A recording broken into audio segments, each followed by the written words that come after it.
करिए, छत्रपति शिवाजी महाराज का संघर्ष भारत के स्वाभिमान और सम्मान का संघर्ष था। याद करिए, औरंगजेब की सत्ता को चुनौती देने के लिए छत्रपति शिवाजी महाराज आगरा गए थे।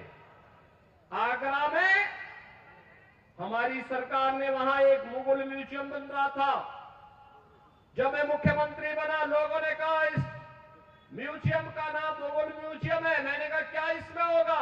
कहा औरंगजेब से जुड़ी हुई स्मृतियां रहेंगी। मैंने कहा औरंगजेब से क्या संबंध है तुम लोगों का?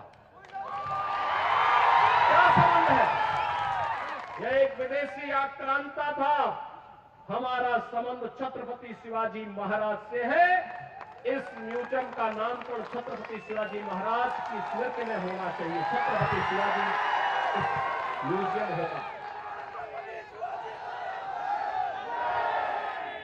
बहनों और भाइयों, छत्रपति शिवाजी महाराज ने जिन मूल्यों और मर्यादाओं की रक्षा के लिए संघर्ष किया था, विपरीत परिस्थितियों में संघर्ष किया था, संभाजी महाराज ने जिन मूल्यों के लिए संघर्ष किया था, जिन अभियानों को लेकर के कभी त्याता टोपे ने देश की स्वाधीनता के संघर्ष को आगे बढ़ाया था, आज उसी संघर्ष में हम भी उससे प्रेरणा प्राप्त करके अपने देश और अपने समाज के लिए कुछ कर सके, यही कहने के लिए आज मैं आपके पास आया हूं। यही कहने के लिए आज मैं आपके पास आया हूं। आप याद करिए, कांग्रेस 1947 में देश की आजादी के तत्काल बाद से लेकर के लगातार लंबे समय तक देश के अंदर शासन करने का अवसर कांग्रेस को प्राप्त हुआ था। क्या कांग्रेस ने कभी ईमानदारी से भारत और भारतीयता के बारे में सोचा? ये वही कांग्रेस है जिसने बाबा साहब भीमराव अंबेडकर का अपमान किया था। ये वही कांग्रेस है जिसने बाबा साहब भीमराव अंबेडकर को चुनाव में परास्त करवाया था।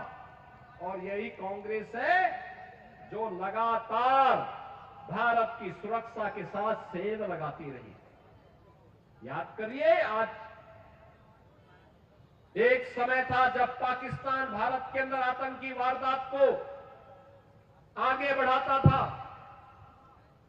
एक समय था जब पाकिस्तान के घुसपैठे भारत के अंदर घुसकर कहीं भी बम विस्फोट करते थे। एक समय था जब चीन भारत की सीमाओं का अतिक्रमण करके भारत की सीमा में घुस जाता था। कांग्रेस के लोग कहते थे, जब हम लोग उस समय मुद्दा उठाते थे, कांग्रेस के लोग कहते थे, अरे बोलिए मत, संबंध खराब हो जाएंगे। उनको अपने संबंध खराब होने की चिंता थी, देश की सुरक्षा की चिंता नहीं थी। और आज मोदी जी के नेतृत्व में नया भारत है। अगर भारत की सीमा का अतिक्रमण करोगे तो फिर राम नाम सत्य है की ही यात्रा निकलेगी।